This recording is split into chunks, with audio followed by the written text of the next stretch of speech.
What up, you guys? Slim here, Team Purple Panda, here to discuss not only a monster, but just like a old deck that I know a lot of people have been trying to bring back for a long time. And I personally used to run this deck. I used to have a version of it that I loved very much. It's not playable the way I used to run it, but it's still playable today in the meta. It's something your opponent really won't expect anymore. We're going to talk about the forbidden one, you guys. We're going to talk about Exodia. This was sent to me by Yu-Gi-Oh 2K11, so shout out to you. Thank you for this request.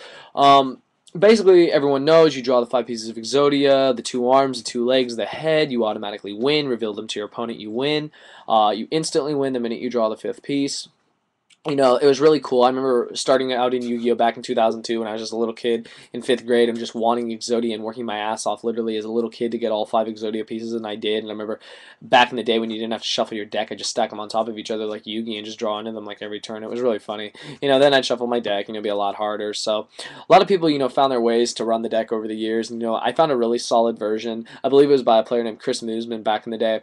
And what it was, you ran, the Destiny Hero engine, you ran big monsters like Plasma, Dogma, and you would use them with trade-in to discard and just draw into your pieces. You'd Reckless Greed, Threatening Roar, anything to save your life points, while you drew into the pieces. You'd use Sangan to search, you'd use Emissary of the Afterlife to search. There were all these cards that could, just search the pieces to your hand, and it made it a lot easier. I mean, now with the way the ban list hit a lot of cards, Destiny draw to 1, a lot of just big monsters and stuff got knocked out of the running.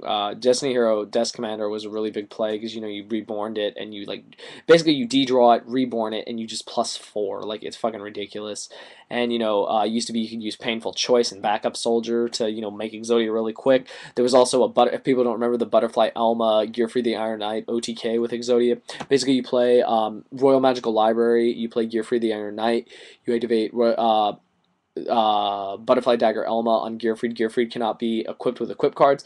Every time a spell is activated, you get a counter on Royal Magical Library. So you would just keep doing that infinitely until you drew into your whole deck with the Exodia pieces. I heard there was something with Manticore Darkness that you could find a way to loop into getting the Exodia pieces. The most recent version that I remember seeing was the one that ran that was that big field card, that Endymion one with Royal Magical Library, the OTK. You'd use, tune tables. You just keep adding counters to the stuff until you literally just drew all your pieces. I don't know how consistent Exodia is anymore. I mean, I've seen a lot of new versions. There's one I think even on Kesar Midnight's channel about a guy that's running Exodia and how it works. It's so different than a lot of Exodia builds. I don't know how effective Exodia is now. I don't discourage people not to try it and not try to run it, but I think it deserves to be given a shot. I mean, it's a really cool strategy. I mean, it's not it's not as annoying as an FTK. I mean, if you can draw into it, you're really good. I mean, if you can use all the draw cards and draw into it, that's cool.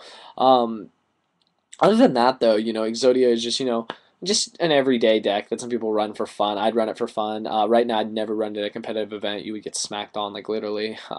Too many decks can counter that stuff. Reaper would fuck that deck. Any deck that, could just knock the pieces out of your hand or remove them. Trishula, I mean, you guys, Trishula would just wreck that deck, let's be honest. You couldn't back up Soldier if they hit it from the grave. You couldn't get it from your hand if they removed it. I mean, broken. Like I said, I don't discourage people to not play Exodia. I do see potential for it in the near future if certain cards come back. Hopefully they do, and hopefully the deck is playable. So that's all I got to say, you guys. I hope people will try Exodia, and leave comments below if you're using it right now. Link me videos of decks, up-to-date decks about it, and just let me know what you guys think, because I think it's a really cool deck, and I would like to see it in the near future. That's all I got to say, you guys. Please continue to rate, comment, subscribe. This is actually my last video of the day. I don't have any more ideas, I think. I think I've literally ran out of ideas for you guys. You guys need to flush my inbox with ideas, you guys. I can't believe it. Wow, we went through these this quick.